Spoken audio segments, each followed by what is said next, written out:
Assalamualaikum dan salam sejahtera bersama saya Irfan Syahmi di saluran Didik TV KPM untuk slot Bina Upaya Guru, di mana kita akan membicarakan tentang bagaimana seorang guru ini untuk menjadi seorang guru biasa, pensyarah maupun seseorang dalam bidang pentadbiran. Dan kali ini kita bawakan topik yang cukup menarik, iaitu mudaris dini. Mungkin ada yang tertanya-tanya, apakah yang dimaksudkan dengan mudaris ini? Baik, sebenarnya perkataan mudaris ini berasal dari perkataan Arab yang bermaksud mengajar ataupun pengajaran, di mana warga pendidik ini sememangnya harus menjalankan tanggungjawab untuk menyampaikan ilmu dengan sebaik mungkin, dan sekiranya gagal mungkin akan menjadi satu kesalahan, kerana itu adalah amanah untuk memberi pendidikan kepada murid-murid mereka. Dan kali ini kita bawakan dua orang tetamu yang cukup istimewa. Di kiri saya kita persilakan dahulu Encik Muhammad Razif Ishak, Ketua Penolong Pengarah Unit Guru Sekolah Agama Bahagian Pendidikan Islam Kementerian Pendidikan Malaysia. Assalamualaikum Encik Razif, apa khabar? Waalaikumsalam warahmatullahi wabarakatuh. Sihat ya? Sihat, Alhamdulillah. Terima kasih kerana bersama saya. Dan di sebelahnya pula kita ada Encik Afendi Sahi, iaitu Ketua Penolong Pengarah Unit Murid dan Akademik Sekolah Agama Bahagian Pendidikan Islam Kementerian Pendidikan Malaysia. Assalamualaikum Encik Afendi, apa khabar? Waalaikumsalam warahmatullahi wabarakatuh. Baik, alhamdulillah. Alhamdulillah, terima kasih. Nampaknya dua gentleman di sebelah saya nampaknya kacak bergaya, di mana kita akan membicarakan tentang mudaris dini. Ya, kita nak mulakan dulu sebab ialah sebagai sedia maklum, terdapat pelbagai jenis guru yang ada di sekolah, terutamanya di Malaysia ini.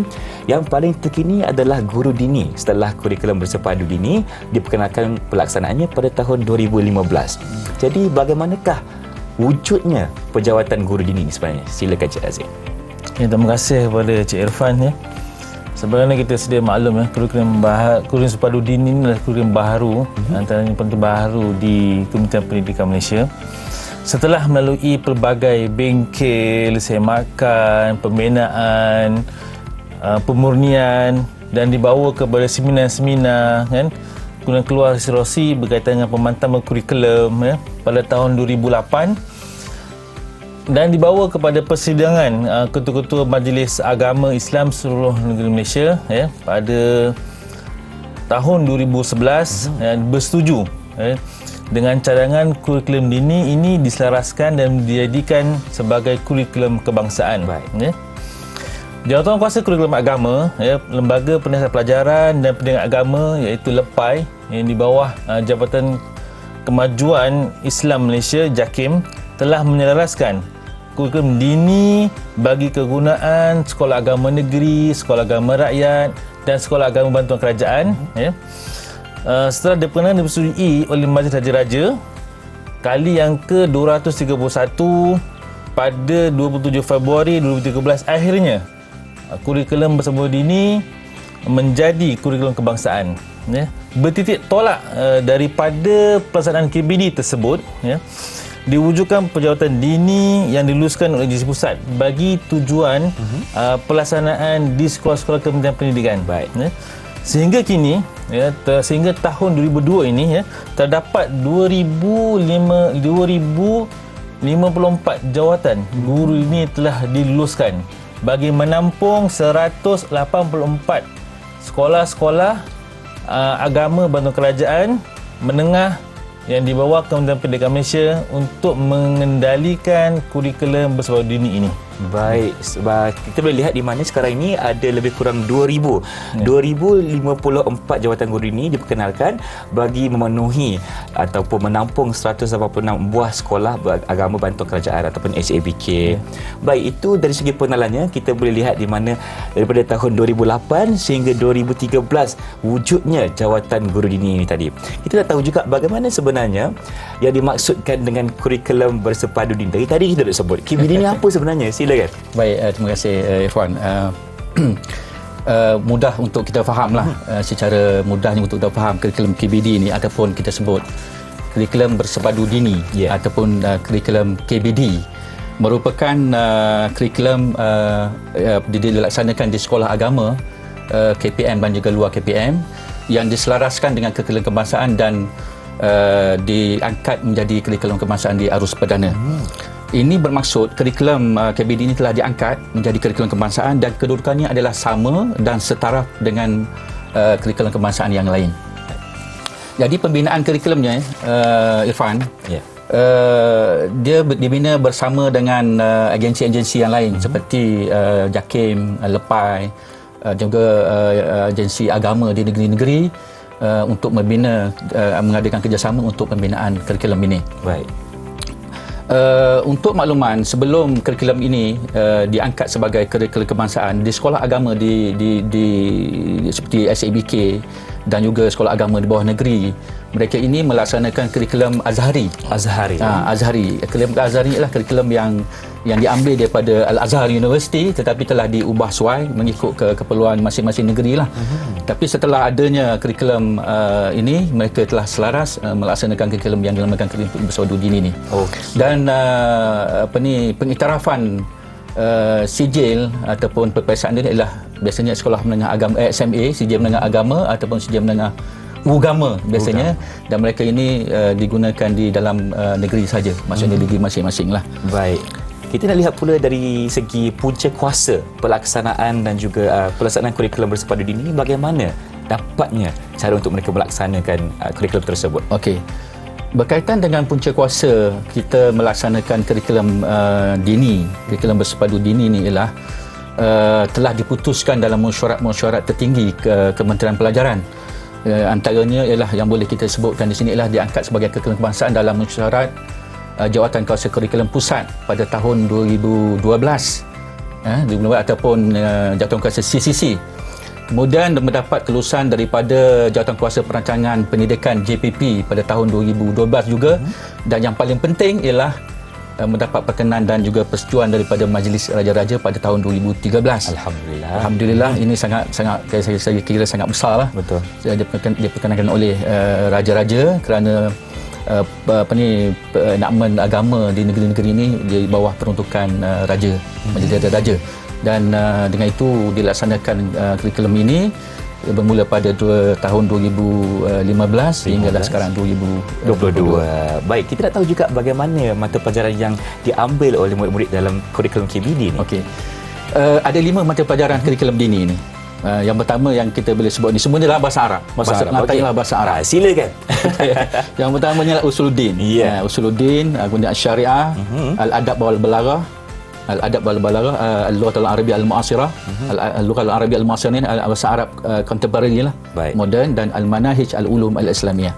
Itu 5 mata pelajaran yang dipelajari oleh pelajar-pelajar mengikuti kurikulum ini, dan bahasa pengantarnya ialah bahasa Arab, dan pencapaian murid ini akan diukur melalui peperiksaan SPM. Peperiksaan SPM. Jadi mereka akan belajar dari tingkatan 1 sampai tingkatan 5 lah. 1 sampai tingkatan 5. Okey, terima kasih tuan atas penjelasan tersebut, di mana kita melihat ada 5 mata pelajaran yang akan dibelajar oleh murid-murid kita dalam aliran KBD ini. Ifat nak sebut pun susah sebenarnya, tapi tak apa. Kita tak berhenti berehat seketika, teruskan bersama kami dalam Bina Upaya Guru Didik TV KPM.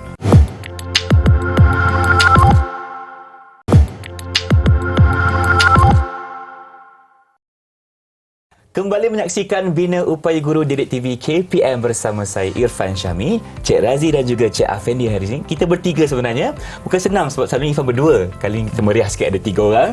Dan kali ini kita sedang membicarakan tentang topik Mudaris Dini, iaitu guru-guru dini ini. Dan kita nak tahu juga bagaimana, sejauh manakah guru dini dapat melaksanakan PDP dengan cara yang berkesan.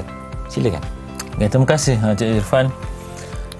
Sebenarnya kita sedia maklum ya, kurikulum bersepadu dini ini diwujudkan bagi memenuhi hasrat falsafah pendidikan kebangsaan dalam merealisasikan Pelan Pembangunan Pendidikan Malaysia PPPM 2013-2025 ya.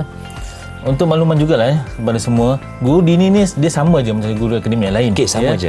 Dia ditawarkan skim yang sama, dia ditawarkan juga ya laluan-laluan kerjaya yang sama seperti guru-guru lain ya. Mungkin telah diterangkan pada sebelum ni, dalam episod sebelum ni berkaitan dengan laluan kerjaya guru.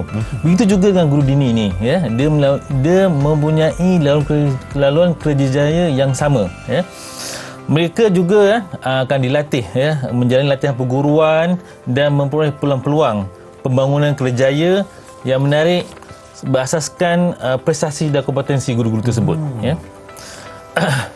Untuk makluman, pada peringkat awal, guru dini ini apabila kurikulum bersepadu dini dilaksanakan, terdapat beberapa kekangan berkaitan dengan guru dini ini. Ada cabarannya ya? Ada cabaran dia. Antaranya ialah pada peringkat awal, kita menyerap masuk guru-guru sedia ada yang di sekolah yang mengajar subjek Azhari tersebut, sebenarnya yang sahabat saya kemukakan sebentar tadi, ya.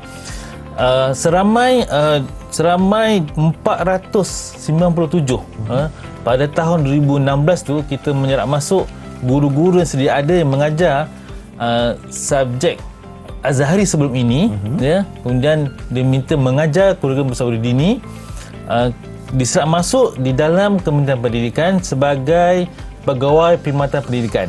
Yang mana sebelum ini jawatan mereka adalah sama ada sementara, sandaran ataupun kontrak.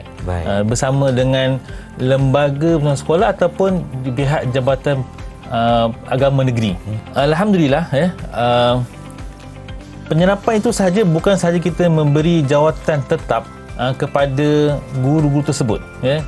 Kita beri mereka latihan, dibawa kepada Institut Pendidikan Guru, mendapat latihan perguruan ikhtisas. Selepas tamat ikhtisas, mereka dilantik tetap, ya.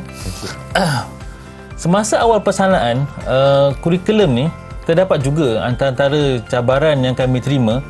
Terdapat guru, di antara guru-guru ni ada yang kami tak boleh nak serap masuk, disebabkan masalah dari segi pertamanya warga negara.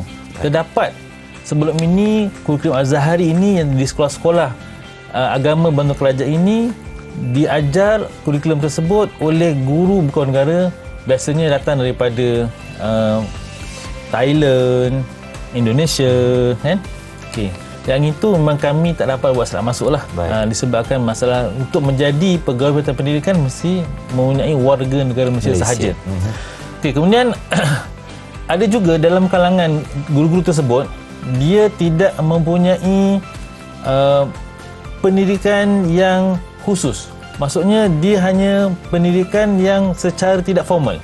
Jadi untuk kita mengiktiraf sijil-sijil yang mereka ada itu, tak dapat kita buat pengiktirafan. Yang itu terpaksalah antara cabaran yang kami tak dapat buat penyerapan masuk ketika pada peringkat awal pelaksanaan kurikulum bersepadu dini ini.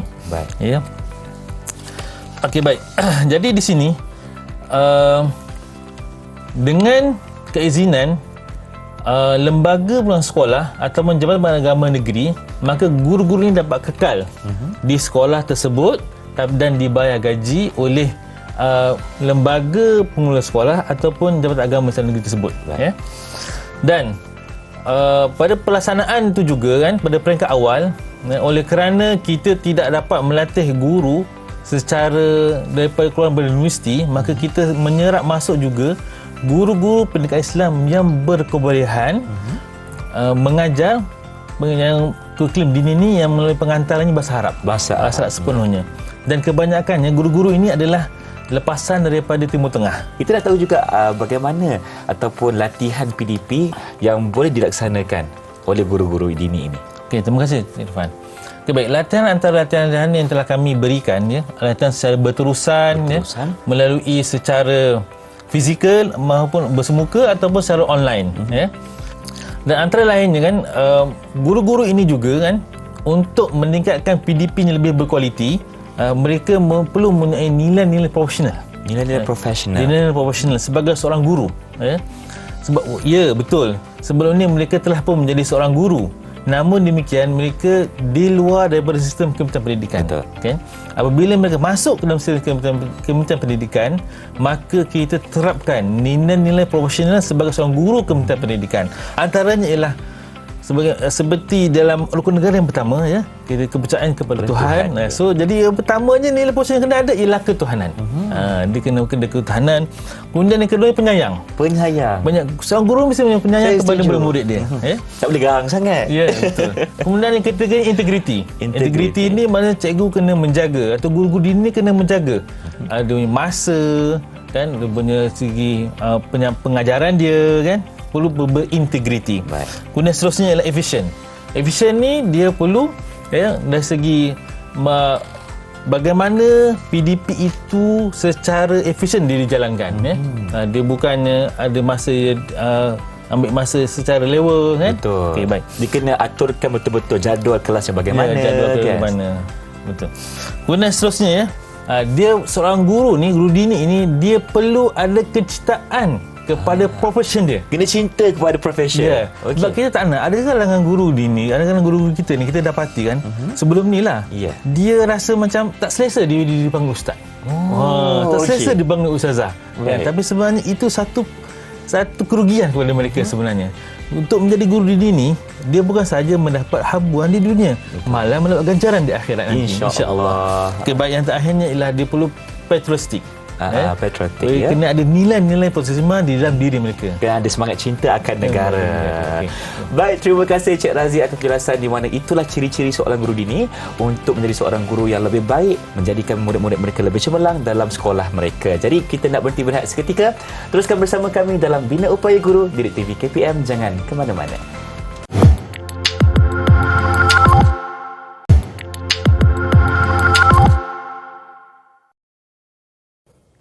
Inilah dia slot Bina Upaya Guru Didik TV KPM bersama saya Irfan Syahmi, di mana kita sedang membicarakan tentang topik mudaris dini.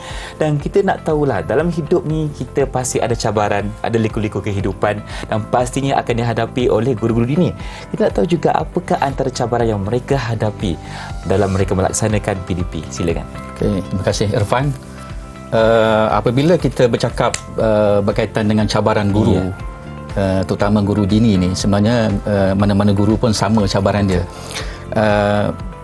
Cabaran itu biasanya terfokus kepada dalam kelas, PDP, pengajaran dan pembelajaran yang berfokus dalam kelas, iaitu macam mana mereka ini menyampaikan maklumat dan ilmu, konten dan kandungan kepada pelajar. Ada beberapa isu yang boleh kita klasifikasikan sebagai kalau kita nak katakan sebagai cabaran ataupun isu. Sebenarnya bagi saya tak banyak sangat untuk guru dini ni. Yang pertama yang seperti yang saya sebutkan tadi ialah kurikulum dini ini menggunakan bahasa pengantarnya ialah bahasa Arab. Maka sudah tentu dokumen kurikulum yang ada seperti buku teks, sukatan pelajaran dan sebagainya dalam bahasa Arab. Jadi cabaran ialah bagaimana guru ini untuk menyampaikan kurikulum itu, satu kontennya dalam bahasa Arab tetapi penyampaian itu dalam bahasa Arab. Jadi kebimbangan guru kita di sekolah sebenarnya ialah bagaimana murid itu atau pelajar itu untuk memahami konten itu. Nak fahamkan faham tu, bahasa itu bahasa Arab. Okey. Pertama. Yang keduanya ialah bermula tahun 2022 tahun ini, pelajar-pelajar KBD akan menggunakan kurikulum ataupun menggunakan buku teks daripada Al-Azhar. Iaitu beberapa buku yang semuanya dalam bahasa Arab juga, dan kurikulum itu diambil daripada Al-Azhar. Terbang dari sana. Diambil daripada Al-Azhar. Okey. Jadi kurikulum Azhar ini, kurikulum Ma'had Bu'us dipanggil. Kurikulum Ma'had Bu'us Al-Islamiyah Al-Azhar dipanggil, disebut begitu. Dalam bahasa Arab, bersifat dia lebih kepada sifat turasi. Ada dua lah, satu turasi dan muasirah. Iaitu kalau kita turasi ni ialah dia lebih kepada macam kita kitab kuning, kitab kuning ataupun kitab lama. Yang pertama, yang kedua ialah muasirah yang moden lah. Jadi kitab daripada Al-Azhar ni dia ada metodologi dia penulisan penggarapan kitab. Jadi cabaran ialah kepada guru macam mana untuk satu memahami konten, kandungan, yang kedua adalah memahami metodologi untuk menyampaikan maklumat ataupun ilmu kandungan kepada pelajar. Betul tu. Sebab ialah kita ada dua masalah yang kita nampak sekarang ni. Yang pertama dari segi bahasa pengantar, bahasa Arab. Yang kedua dari segi kandungan buku teks yang datang daripada Mesir ataupun Azhar sebenarnya merupakan satu cabaran yang dihadapi oleh guru-guru kita sebagai guru dini. Jadi kita nak tahu juga bagaimana cara untuk kita tangani, adakah strategi ataupun cara yang terbaik untuk mengatasi isu-isu ini. Okey. Pertama sekali ialah guru-guru dini ni, mereka ini seperti yang saya sebutkan tadi lah, guru-guru yang memang terlatih. Mereka ini ada kekuatan dia sendiri. Mereka ini ialah sama ada guru KPM ataupun luar KPM, mereka ini memang dilatih. Dilatih kalau di IPG ataupun di universiti dalam bidang pedagogi ataupun dalam bidang latihan perguruan. Pertama, itu kekuatan guru kita. Yang keduanya, mereka ini dipanggil takhasus ataupun pakar dalam bidang masing-masing lah, dalam pengajaran Islam dan juga bahasa Arab. Mereka ini biasanya kelulusan, majoritinya kelulusan daripada dalam negeri dan luar negara lah. contoh daripada Mesir, daripada Jordan, daripada Maghribi, daripada Timur Tengah dan juga daripada universiti dalam negeri iaitu UIA, UKM, dan mereka ni sebenarnya sangat hebatlah. Itu kekuatan yang kita ada. Cuma kita nak mengupayakan sedikit kemampuan ataupun membogarkan balik kemampuan kompetensi guru kita untuk lebih baguslah. Jadi di antara strategi yang kita buat ialah pertama sekali ialah kita mengadakan kerjasama dengan pihak Al-Azhar. Dan kita jemput pihak Al-Azhar datang ke Malaysia untuk melatih guru-guru kita, insya-Allah dalam masa yang terdekat kita telah dalam perbincangan.